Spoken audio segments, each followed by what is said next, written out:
Hello everyone, আসসালামু আলাইকুম। চলে আসলাম প্রতিদিনের মতো গাইজ দুপুরের খাবার নিয়ে।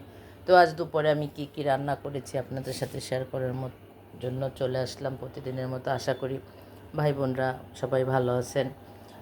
তো দেখেন আমি এখান থেকে শুরু করছি। এখানে আছে সাদা ভাত, এখানে রান্না করেছি রুই মাছ ভেজে পটল আলু দিয়ে রান্না করেছি, এখানে ঘন করে ডাল রান্না করেছি, মুসুরি ডাল দেখতেই পাচ্ছেন। সাথে কিন্তু একেবারে বোম্বাই মরিচ, যেটা নাগা মরিচ বলে অনেকে, আমাদের দেশে বোম্বাই মরিচ বলে শরীয়তপুরে, এই মরিচটা দিয়ে ডাল রান্না করেছি। সাথে হচ্ছে কাগজি লেবু।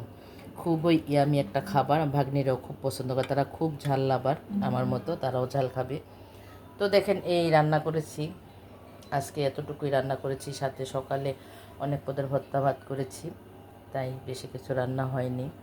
মেহমানদের নিয়ে খাবো সবাই একসাথে। ভালো লাগলে অবশ্যই লাইক কমেন্ট দিবেন। তো আমার রান্নাটা কেমন হয়েছে অবশ্যই জানাবেন। তো আজকের মতো সবাই ভালো থাকবেন, সুস্থ থাকবেন। Thank you so much for watching my video.